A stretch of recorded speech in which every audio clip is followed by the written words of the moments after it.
Greetings, Periscopers. This is Monica A. Coleman, and I hope you are joining me at 4:30 Pacific time for just a little dose of bipolar faith. I actually got on a little bit early today, so I'll hang out for just a minute and see who's able to come join us. As many of you know, I am a religion professor. I teach religion and theology, and I am the author of the forthcoming book, Bipolar Faith, A Black Woman's Journey with Depression and Faith. And I'm based in Los Angeles. Hi, I see you, Felicia. Thank you for joining us. So far, it's you and me, but I know more people will be joining us in just a moment.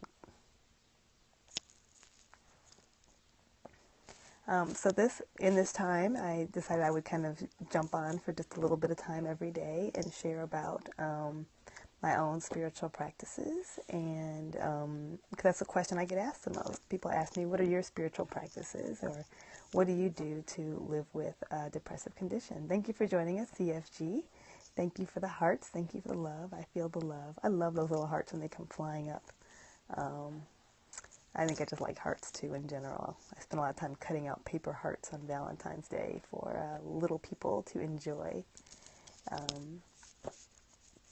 So I was saying the questions I get asked more than anything else are, what are my spiritual practices? What do I do to live with a depressive condition in a relatively successful manner? And so today I'll just jump in as people join us when they get a chance. I want to talk about mentorship and mentors, and I've been in meetings at my job. I do have a job, a job as a professor, talking about mentoring, and I have been really blown away by how many people I know who are tremendously successful and in their careers as academics, since that's my field, and even other fields, who say, I had no mentor. I had no one to show me the way. I had a formal advisor, but they didn't really advise me. They weren't really helpful. They didn't really stay in my life. Thank you all for joining us. I see you. Thank you for joining us, Horn 58, and others who've jumped on, talking a little bit about mentorship. And it makes me really sad, actually.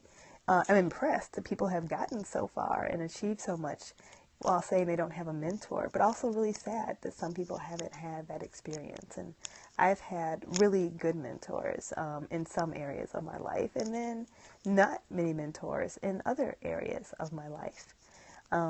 And I try really hard to be a good mentor, which to me means caring about your professional success and giving those tools that are helpful, but also caring about a whole person. And I had a mentor who used to always distinguish between role models and mentors. Role models are people you look up to and say, oh, I see what they're doing. I'd like to do that. But a mentor is that really kind of personal relationship that you have with someone. And there are all types of programs and books about mentoring and being mentored and how important that is in business and the academy and almost every field. But I also wanted to talk about it in a way as a spiritual practice, as a spiritual discipline.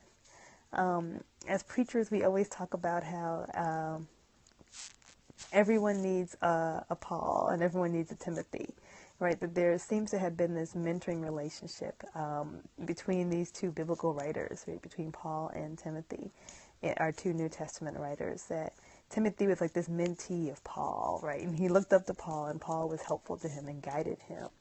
And that kind of, if you're doing things well in ministry, you always have someone you're helping and you're guiding and you're bringing along with you. But you also need someone to help you, right? So you need someone who's senior to you and can be helpful to you. And in many ways, this is how my book, Bipolar Faith, came about, because I was looking for a mentor, right? I was looking for a role model. I was looking for some kind of something, right, to figure out how to do this. How do I pull this off? How do I make my life work with this diagnosis, with these experiences? How do I, make adjustments in my job and in my personal life and with my routines? I didn't even know anyone else who had this experience talked about it, let alone talked about what it was like to be faithful in that, when faith is an important part of your life. And so I did what all nerdy people do, and I went to a bookstore. This was many years ago when it was easy to get to a bookstore, and you didn't just Amazon back then. And I went looking for memoirs and for books of people writing about depression and what it was like and what it felt like and how they made it to the other side, or at least stayed alive.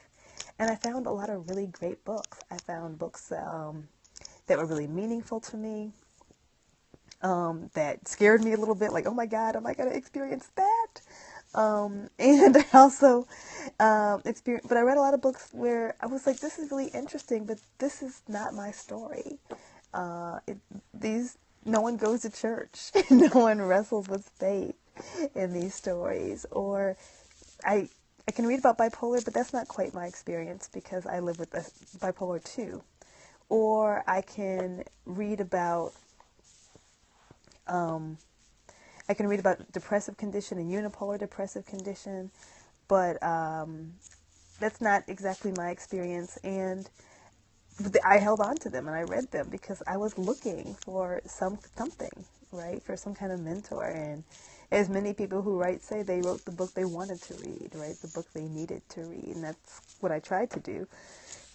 In many ways was to offer the book I didn't find, a book that talked and wrestled and didn't have nice, neat, pat answers about what it is to be faithful when you live with a mental health challenge, and a book that talked about my family and my friends and culture. And it wasn't this hero's journey of me making it out, but there were so many people in so many ways that I lived because of a network and a community, and so many things that made it so complicated. It wasn't just your brain chemistry's in balance, take a pill, you'll feel better, right? It's not like that. And so I wanted that kind of complexity. And so this is about mentors, and I've looked, right, and I still continue to look for other people who live with the same condition I have. And sometimes I found them in support groups through organizations like the National Mental Health Association, or NMHA, or NAMI, the National Alliance on Mental Illness, or DBSA, Depression Bipolar Support Alliance. All those organizations have support groups and peer groups.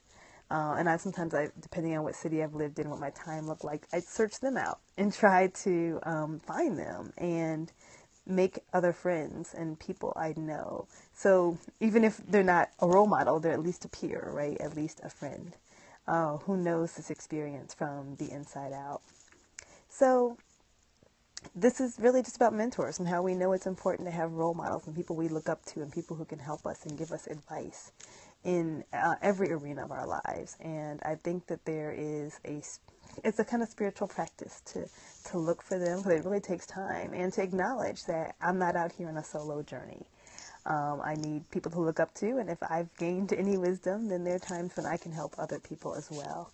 That we all need a Paul, and we all need a Timothy. So that's my sharing for today. And thank you all for joining us, and I look forward to seeing you again. If you've enjoyed this, feel free to share with other people, to swipe and invite your followers. Swipe to your, if you're on an iPhone, you swipe to your, I think, that way. Swipe to your left, and if you're on an Android, you would swipe, I think, up to the top.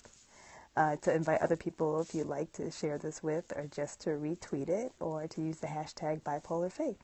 And you can pre-order the book at Amazon. Just look for the book Bipolar Faith by Monica A. Coleman. Again, I'm a Los Angeles-based professor of religion and writer. Thank you.